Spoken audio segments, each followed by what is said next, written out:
रत्नागिरी जिल्ह्यातील खाडीपट्ट्यातील एक महत्त्वपूर्ण पूल जो आहे तो रखडलेला आहे।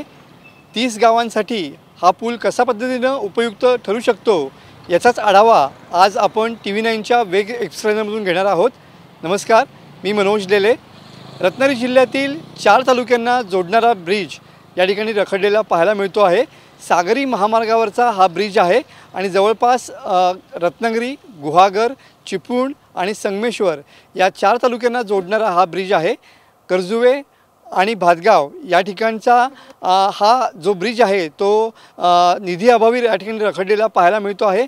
2023-24 या आर्थिक वर्षामध्ये या ब्रिजसाठी 23 कोटी रुपये मंजूर झालेले होते, मात्र सध्या अजून या ब्रिजसाठी जवळपास 20 कोटी रुपयांची आवश्यकता आहे आणि त्याचमुळे या ब्रिजचं एस्टिमेट जे आहे ते सध्या रखडलेलं पाहायला मिळते आहे।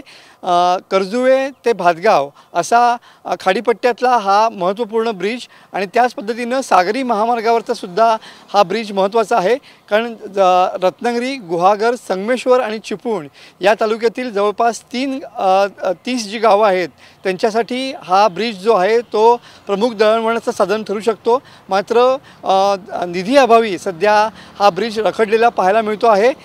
कर्जुवे, भातगाव, सरंद, आरवली, मागजन अशा जवळपास 30 गावांना या पुलाचा जो उपयोग आहे तो महत्त्वपूर्ण ठरणार आहे आणि यामुळं मुंबई गोवा महामार्गावरनं सुद्धा गणपतीपुळे हे तीर्थक्षेत्रसुद्धा या पुलामुळं त्याचं अंतर देखील या ठिकाणी कमी व्हायला मदत होणार आहे।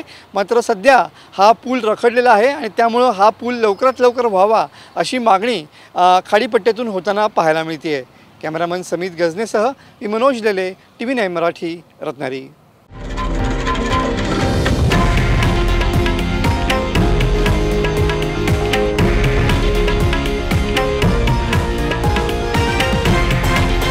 हे आहे देशातील नंबर 1 न्यूज नेटवर्क आणि आपण पाहत आहात TV9 मराठी, एकमेव।